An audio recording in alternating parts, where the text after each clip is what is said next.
এই মুহূৰ্তত ৰাজ্য চৰকাৰ লাখ লাখ কৰ্মচাৰীৰ বাবে জনা বিচাৰিছো বিগ ব্ৰেকিং নিউজ অতি সুখবৰ। এবাৰ কৰ্মচাৰীসকলৰ দীৰ্ঘদিনীয়া দাবী পূৰণ হৈছে।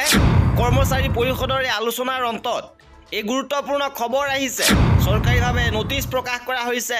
কৰ্মচাৰীসকলৰ দীৰ্ঘদিনীয়া দাবী পূৰণ হোৱাৰ পথত সবিশেষ এই ভিডিঅ'ৰ মাধ্যমেৰে উপস্থাপন কৰা হৈছে। ভিডিঅ'টো প্ৰথমৰ পৰা শেষলৈকে চাই থাকিব। শেহতীয়াভাৱে সদৌ অসম কৰ্মচাৰী পৰিষদৰে চৰকাৰৰ যি বৈঠক অনুষ্ঠিত হৈছিলে 22 ছেপ্টেম্বৰ তাৰিখে আৰু ইয়াৰ পিছতে সিদ্ধান্ত গ্ৰহণ কৰা হৈছে।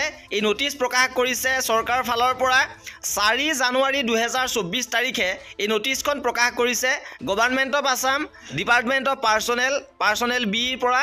আৰু ইয়াত উল্লেখ কৰিছে যি সদৌ অসম কৰ্মচাৰীসকলৰ সৈতে আলোচনা মৰ্মে নতুন সেৱাবিধি প্ৰস্তুতৰ বাবে যি কৰ্মচাৰীসকলৰ দীৰ্ঘদিনীয়া সমস্যাসমূহ সমাধানৰ বাবে যি দাবী উত্থাপন কৰি অহা হৈছিলে আৰু সেই মৰ্মে চৰকাৰীভাৱে এখন কমিটি গঠন কৰি দিয়া হৈছে।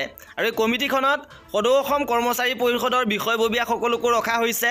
আৰু এই কমিটিখনে নতুন সেৱাবিধি প্ৰস্তুত কৰিব আৰু আশা কৰা হৈছে যে চৰকাৰী কৰ্মচাৰীসকলৰ যি দীৰ্ঘদিনীয়া দাবী এই দীৰ্ঘদিনীয়া দাবী এতিয়া পূৰণ হোৱাৰ পথত।